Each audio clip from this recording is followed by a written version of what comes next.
بسم اللہ الرحمن الرحیم۔ ہمارا دشمن بڑا بے وقوف ثابت ہوا۔ اول تو میں پاکستان میں اپنا دشمن کسی کو ماننے کو تیار نہیں ہوں۔ جب یہ میلسی کا 96 کا واقعہ ہوا تھا، مجلس پہ جو حملہ ہوا تھا، کون سا علاقہ تھا؟ وہ کوٹا میں۔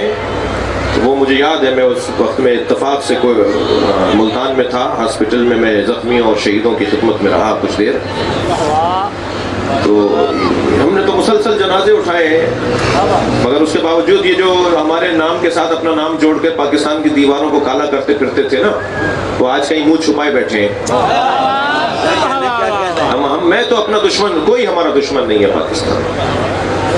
میں انہیں اس لیے اپنا دشمن ماننے کو تیار نہیں ہوں کہ ہم سے دشمنی کرنے کے لیے قابلیت چاہیے جو ان میں نہیں ہے۔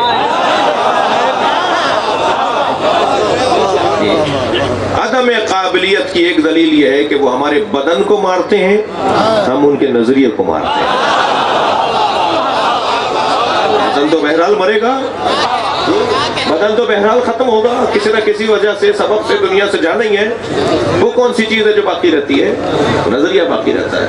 اور اتنے بے وقوف ہیں، جی اتنے بے وقوف ہیں کہ وہ ہمیں مار کر مضطرب ہیں، ہم مر کے مطمئن ہیں۔ ہمیں کوئی تناؤ نہیں ہے۔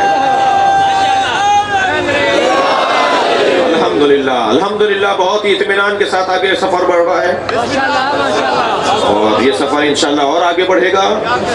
ہم نے خان صاحب کے بازو پہ جو یا علی مدد باندھا تھا، وہ کسی کرسی کی لالچ میں نہیں باندھا۔ کوئی اگر آپ کے گھر چل کر آئے گا تو آپ وہی تو باندھیں گے نا جو آپ خود بھی باندھتے ہیں۔ اور میں جس کرسی پر بیٹھا ہوں اس سے اونچی کرسی نہیں ہے۔ ممبر پر بیٹھنے والوں کو کسی اور چیز کی خواہش کیوں ہوگی؟ ہم فقیروں سے دوستی کر لو،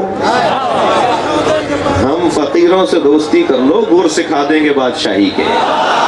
اگر آپ ہمارے لیٹسٹ ویڈیوز کے بارے میں جاننا چاہتے ہیں تو ہمارے چینل کو سبسکرائب کریں اور بیل آئیکن کو پریس کریں۔ شکریہ۔